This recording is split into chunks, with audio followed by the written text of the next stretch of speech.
When darkness threatened to swallow a Russian town whole, the mayor didn't fight back with lights or prayers. He simply moved the clock.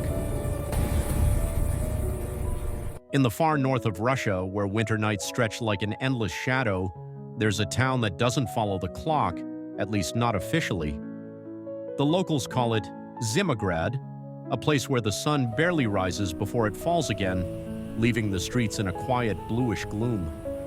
For most towns, darkness is a minor inconvenience, but here it was life-altering. Years ago, the mayor made a small, almost invisible change. He shifted the town's official clock 1 hour forward.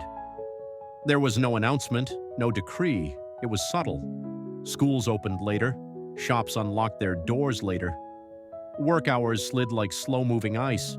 People called it the wrong time, but in Zimograd it felt right. The children loved it first. For the first time, they could see a few rays of sunlight through the classroom windows. Parents smiled as their kids left for school while the streets were still faintly golden. And the teachers? They stopped arguing with the sky, finally able to teach in daylight. At the cafe in the town square, old men played chess in the morning sun that other Russian towns had already lost. Buses ran to the late schedule. The post office opened late. Even the snowplows seemed to follow the rhythm of Zimograd's unofficial clock. Tourists stumbled upon it by mistake.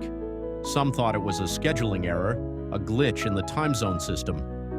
They'd check their watches, frown and adjust, but the town laughed at their confusion. Zimograd ran on its own heartbeat. It wasn't perfect. Occasionally, someone would arrive on real Moscow time and get lost in the quiet streets. Offices in other cities grumbled over phone calls, but for the people who lived there, it was freedom, a small rebellion against darkness itself. Winter nights in Zimograd were long, yes, but they were bearable. Families gathered for longer dinners. Children played in the last golden hour of daylight. Shopkeepers lingered by windows, watching snowflakes twirl, smiling at the secret that time itself had bent for them. Even when official clocks tried to reclaim authority, Zimograd ignored them. Work hours, school schedules, even local radio announcements, the town lived by its own measure. Tourists started calling it the town that cheats the dark. Scientists came to study it. Photographers tried to capture it.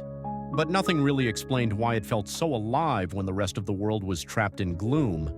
And so time in Zimograd stayed stubbornly late, a small act of defiance against nature. People joked that if the sun ever protested, the town would simply move the clocks again. Years later, an old man sitting by the river said, "We live by the sun, not by numbers, and that makes all the difference."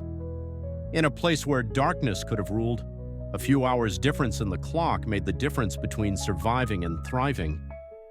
Zimograd reminds the world that sometimes bending the rules of time isn't just about convenience, it's about hope.